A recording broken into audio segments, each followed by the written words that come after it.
Nairobi River Primary and Junior Secondary from Embakasi West constituency, Nairobi County. And before you proceed, Honorable Maina, let me allow Honorable Makwiny to welcome the team.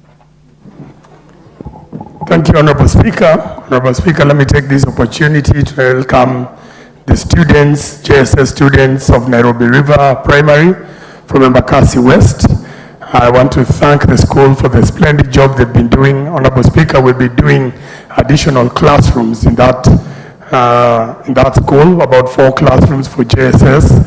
And it's good the students are here to see this is where we get funds to build for them. So I want to encourage them, and I believe up there are future members of parliament who will come here someday. Thank you, Honorable Speaker. And on behalf of the entire House, let me welcome all the students in the galleries. Thank you. Thank you. May I proceed, Honorable Njeri Maina?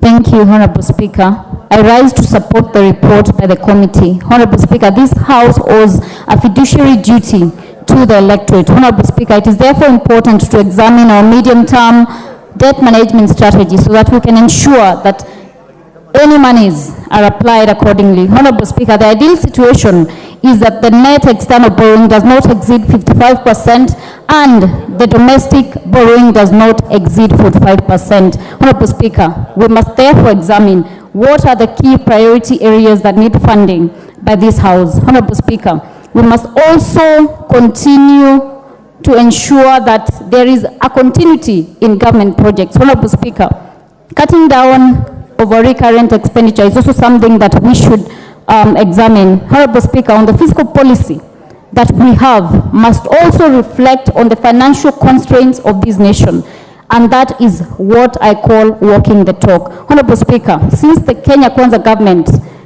took office, we have actually borrowed less. I want to disabuse the notion that we have borrowed more as a Kenya Kwanza government. And I want to refer to my good colleague and friend, Honorable Nyoro, that what happens is that when the shilling depreciates, the value, and around 70% of our debt is in US dollars, obviously increases, and that is the net effect that we see in the increase of our debt. Honorable Speaker, it is not about the debt. It is about whether the debt is sustainable.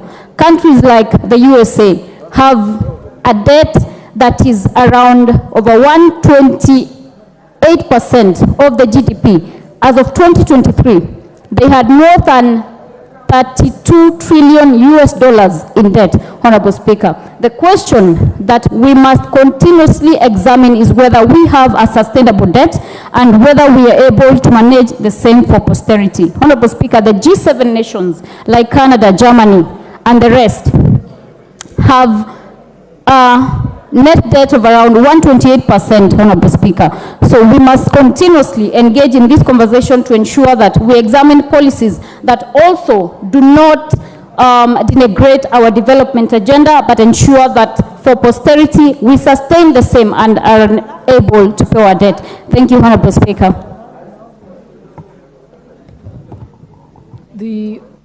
For Kisi.